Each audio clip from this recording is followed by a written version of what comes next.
Okay, so I have 2 more exercises I want to show you that you can incorporate to help you with this rib flare. I love these 2 exercises. You need a wall to do them, and so you want to make sure you have a nice open space for you to practice this. So I'm going to start by getting on all fours, hands and knees. All right, and typically you've probably heard the cue to have your hands directly underneath your shoulders.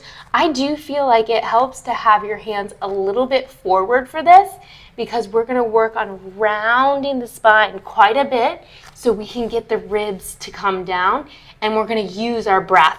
Now the reason I go up against a wall here is because when you round in the spine, you're going to see that you want to kind of tuck the chin and tuck the head quite a bit. And when you arch, you will have the head back quite a bit.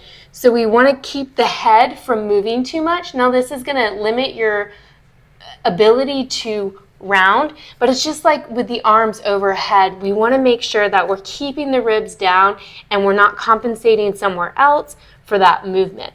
So that's why your head staying on the wall is really important. And so you're just going to want to kind of arch and bend and start to inhale, arch, feel that. Exhale, round. You also don't want your head to come off the wall, to lift off the wall. That shows me that you're shifting forward or back, and so you want to keep the head connected.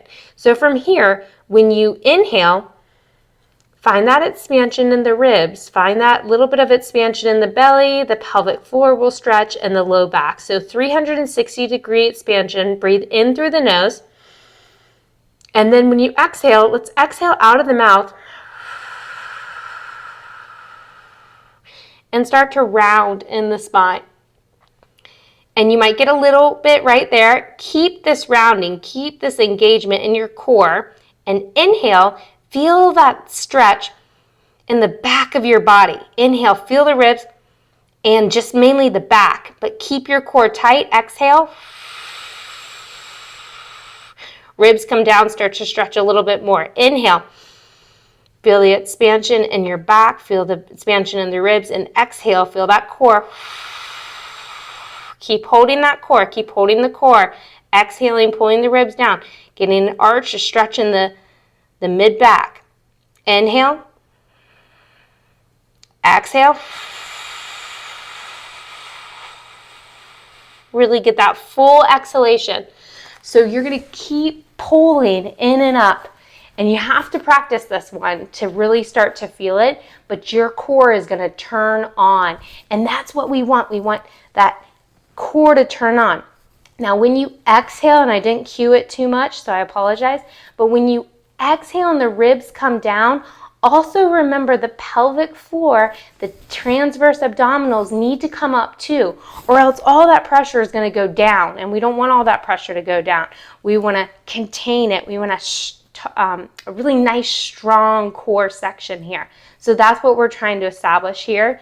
I call it a bottom-up brace, but also think of that top down. So we're bringing the ribs down on the exhale, pulling the pelvic floor up, and connecting.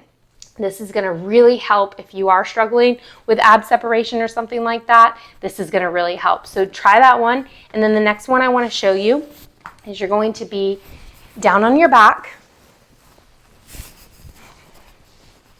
And we're looking for a 90-90 position with our feet. Maybe a little bit of an internal rotation with the hips. Okay, so if you look at your feet, you shouldn't be able to see them. They're aligned with the knees. We got 90-90. This is a great position to practice your breathing, but what we're going to try to get here is, remember how I talked about the hip flexors being tight and the core being long with an ab flare?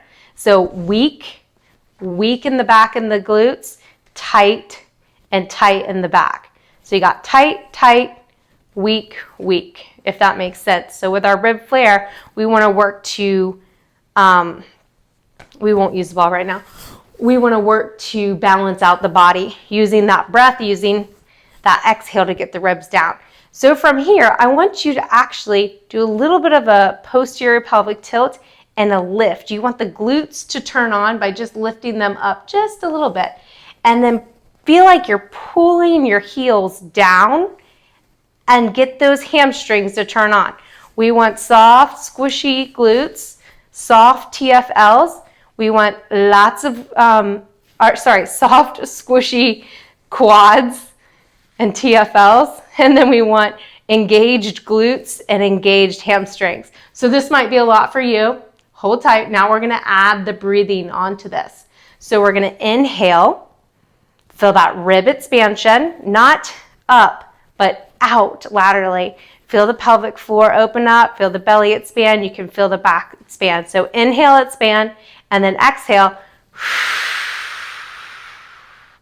But really press into those heels when you exhale, pull the pelvic floor up, press into your glutes. Your glutes are slightly raised because we're in a posterior pelvic tilt. Posterior pelvic tilt will also help you engage more. Keep the abdominals here. Inhale, exhale.